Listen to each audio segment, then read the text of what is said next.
Halo teman-teman, kali ini aku akan berbagi pengalamanku staycation di Tabanan 3 hari 2 malam. Hai, aku Made dan aku tinggal di Bali. Aku suka jalan-jalan dan kulineran di Bali juga. Kalau kalian ingin mengikuti perjalananku, yuk lanjut nontonnya.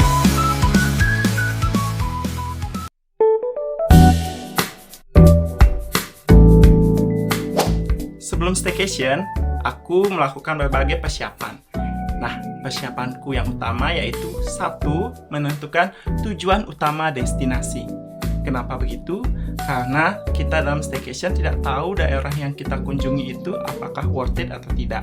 Dengan menentukan satu tujuan utama, jadinya kita pasti akan ke tempat itu dalam keadaan yang sudah kita ekspektasikan. Contohnya dalam kegiatan kali ini, tujuan utama aku adalah ke Jatiluwe. Dengan menentukan tujuan utama ini juga, kita bisa menentukan daerah-daerah wisata yang berdekatan dengan tujuan utama tadi. Selanjutnya yang aku lakukan adalah memilih tempat menginap. Tempat menginap yang aku pilih ini biasanya adalah hotel budget, karena aku traveler. Aku belum pernah staycation yang cuma diam di hotel, menikmati fasilitas hotel, aku belum pernah ya. Jadi aku memilih hotel budget, fasilitasnya tidak seberapa, yang penting aku dapat tidur. Karena toh aku nggak lama-lama diam di hotel, paling malamnya aja tidur aja, kayak gitu. Nah, aku sudah tentukan yakni di daerah sekitar Tanah Lot dekat dengan Pantai Nyanyi. Setelah ketemu hotel dan fix kita nginep di mana, aku akan menentukan rute atau destinasi-destinasi wisata yang lain. Perjalanan aku mulai dari Asam Goblek, kemudian kita sampai di Puncak Wanegiri. Sampai Puncak Wanegiri, ternyata pemandangan bagus banget karena saat itu cuaca sangat-sangat mendukung. Tidak terlalu cerah, tapi tertutup oleh awan putih yang berserat. Indah banget. Jadi kita bisa lihat gunung dengan detail yang sangat-sangat indah. Nah, dari sana kita menuju ke Pondok SPD. Tempat ini adalah tempat memetik anggur Brasil. Kita cukup bayar 25.000 dan kita boleh makan anggur sepuasnya di dalam. Wah, ini pengalaman pertama kali aku makan anggur Brasil yang rasanya enak dan unik. Aku menghabiskan waktu lumayan di Pondok SPD karena selain makan, suasananya juga sangat menyenangkan. Setelah dari Pondok SPD, baru menuju ke hotel. Karena menuju ke hotel melewati rute Kape Tahu, aku singgah sebentar di Kape Tahu. Untuk ukuran tahu, Kape ini menyajikan makanan tahu yang sangat enak. Aku belum pernah merasakan tahu selembut dan seenak ini loh.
Dari Kape Tahu, kita menuju ke hotel tempat penginapan. Nama hotelnya Mahayana House. Nah, kali ini aku ajak room tour nih, karena hotel ini benar-benar worth it. Dengan harga waktu itu aku dapat 140 per malam. Kita udah dapat fasilitas tempat tidur dengan TV, dengan AC, dengan pembuat air hangat. Kemudian toiletnya juga sudah pakai water heater. Untuk harga segitu sudah dapat fasilitas yang lengkap ya. Ditambah lagi ada pool. Ada pool yang berada tepat di depan kamar aku. Kemudian di lantai atas ternyata terdapat dapur sharing. Dan dapurnya juga sangat lengkap. Kalau kamu nggak mau beli air, di sana udah ada air loh. Wah, ini pengalaman yang benar-benar menyenangkan. Kalau kalian kesini ke Tabanan kan nginep aja di Mahayana House. Memang waktu itu harganya beda-beda ya, tergantung dengan tipe kamar. Begitu. Setelah beristirahat di hotel, aku menuju ke Pantai Klecung. Pantai Klecung ini aku pengen banget kunjungi karena lihat-lihat di Instagram kayak keren banget, kayak sepi, indah, tenang, dengan ombak yang besar tapi luas, dengan ketenangan. Memang tempatnya bagus, tapi medannya. Aku lupa kalau medan di Tabanan itu cukup unik ya. Cukup uniknya kenapa? Karena menuju ke Klecung, aku harus masuk ke pesawahan, turun, naik, jalannya seperti itu. Begitu pula dengan perasaanku, dibuat senang, dibuat takut, dibuat senang, dibuat takut lagi. Apalagi di sana terlalu banyak belokan. Aku pusing bener kalau nggak lihat maps. Untung aku sama temen ya. Sebentar belok kanan, sebentar belok kiri. Akhirnya ketemu jalan yang sangat unik, yakni ada jalan yang berada di atas sungai. Kelihatan normal ya, tapi tidak. Kalau orang itu membuat jembatan ya, ini sungai, jembatannya di atas. Ini tidak, dia nempel dengan air gitu. Jadi kita bisa lihat air ada di pinggir jalan itu. Itu kalau airnya lagi naik atau banjir, mungkin kita tidak bisa melewati jembatan itu. Itu ketemunya dua jalan, 2 kali loh. Cukup membuat trauma juga melewati jalan itu.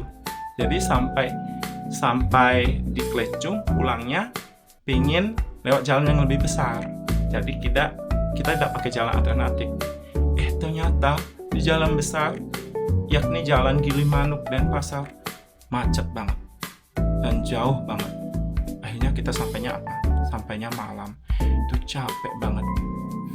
Ke Pantai Klecung menghabiskan tenaga banget dan merasa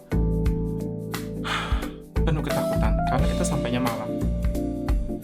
Perjalanan di Pantai Klecung menyadarkan aku bahwa aku nggak bisa bolak-balik di suatu tempat wisata yang ada di Tabanan. Itu bakalan jauh dan capek banget.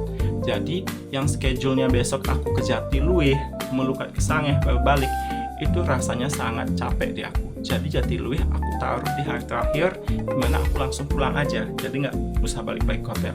Di hari kedua aku pas schedule, aku akhirnya menuju ke Sangeh, kemudian ke Pantai Nyanyi, itu aja. Dan wisata kuliner Mensedu gagal aku kunjungi. Sempat terasa menyesal kenapa memilih tempat menginap terlalu jauh dari lokasi yang lain, dan kenapa memilih lokasi-lokasi tujuan wisata yang terlalu berjauhan. Tapi akhirnya dibuat senang, di hari kedua aku menuju ke Sangeh. Nah, ke Sangeh aku menuju ke tempat pelukatan Pancoran Solas. Wah, tempatnya sangat tertata dengan baik. Dengan harga tiket masuk cuma 10.000, tapi tempat penataannya bagus, kolamnya indah. Aku menghabiskan waktu yang lama di sana sebelum akhirnya melukat, dan pelukatannya pun itu turis banget. Jadi kita sebagai wisatawan nggak bawa sarana yang lengkap, kita bisa beli di area sana. Nggak bawa alat, kita bisa minjem, dan semuanya serba tidak mahal. Enak banget. Ini wisata pelukatan ini aku rekomendasi banget buat kalian yang pengen melukat di Bali dan sebagai seorang wisata.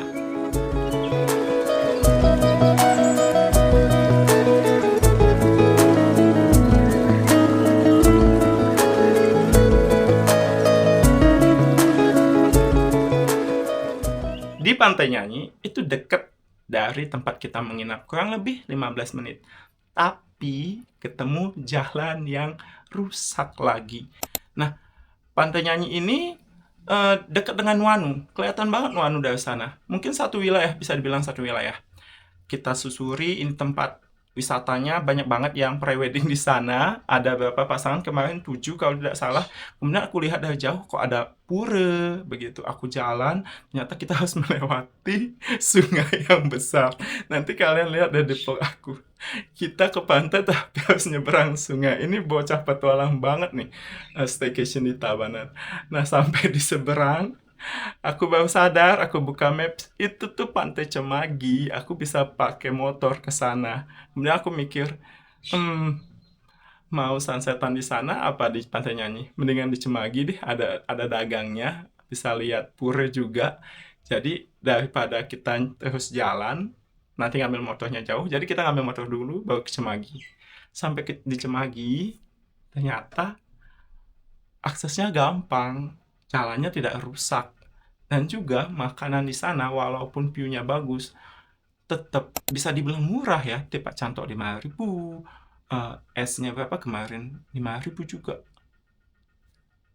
Aku rekomendasi banget buat kalian sunsetan di Cemagi. Vibes-nya juga seperti Tanah Lot kok. Bahkan kita tinggal duduk aja, santai melihat ada pura di depan, kemudian sunsetnya turun. Cuman lucunya, sunset di sana tidak sampai menyentuh laut dia ya. Masih di awan sudah hilang sunsetnya. Wah, keren sih, keren. Besoknya langsung pulang ke Jatiluwih. Kami menuju ke areal Pura Besi Kalung namanya. Nah, dari Besi Kalung ini kita beli sarapan dulu, ada dagang di sana. Dan jangan takut belanja di sana, ternyata harga makanan di sana murah. Kakaknya juga ramah. Kita masuk ke jalur trekking. Di jalur trekking itu nanti ketemu tempat viral orang yang sedang foto-foto dengan pemandangan 3 gunung. Itu indah banget. Cuman lama-kelamaan agak siangan dikit udah naik aja tuh awan. Jadi kita belum sempat duduk santai, kita langsung pulang menuju kembali ke jalur Wonogiri. Takut hujan juga, ternyata tidak ada hujan. Dari Wonogiri kita kembali ke rumah masing-masing.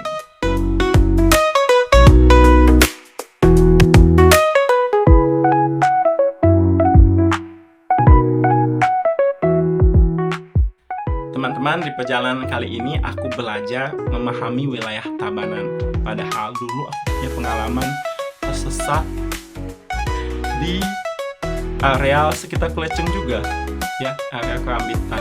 Ya, aku belajar kalau ke sana jangan pakai Google Map yang rute motor, walaupun kita motor. Kenapa? Karena nanti akan diarahkan ke jalur pertanian. Mereka punya jalur pertanian, kita diarahkan ke sana. Rutenya ya naik turun seperti itu. Kadang jalannya cuma di jalan samping-samping, di tengahnya bolong. Paham nggak? Ini jalan di sisi kanan dan kiri saja yang diisi semen, tengah-tengahnya bolongnya, itu susah bagi kita yang belum terbiasa. Kemudian juga belokan, ya Tuhan, belokannya banyak banget. Belok perempatan belok kanan, kita pikir ke kanan, terus ternyata ke kiri, ternyata ke kanan, seperti itu. Makanya dulu aku pernah hampir tersesat menuju ke daerah negara. Jadi kalau kalian ke sana harus banget sama teman dan harus banget pakai rute mobil ya. Sangat disayangkan aku belum sempat kulineran ke wishlist yang aku pengen, yaitu ke Mensedu. Aku udah 2 kali ke Mensedu gagal. Yang pertama karena tutup, yang kali ini karena kejauhan. Ya, jadi agak kurang berasa kuliner Tabanan, masih menjadi misteri bagi aku. Nah, kalian apakah tertarik untuk staycation di Tabanan? Untuk vlog masing-masing destinasi wisata akan aku upload perlahan ya. Terima kasih buat kalian yang udah nonton vlog ini. Silakan like dan subscribe agar aku semakin semangat nontonnya. Demikian cerita aku kali ini, perjalanan aku staycation 3 hari 2 malam di Tabanan. See you on the next video. Bye-bye teman-teman.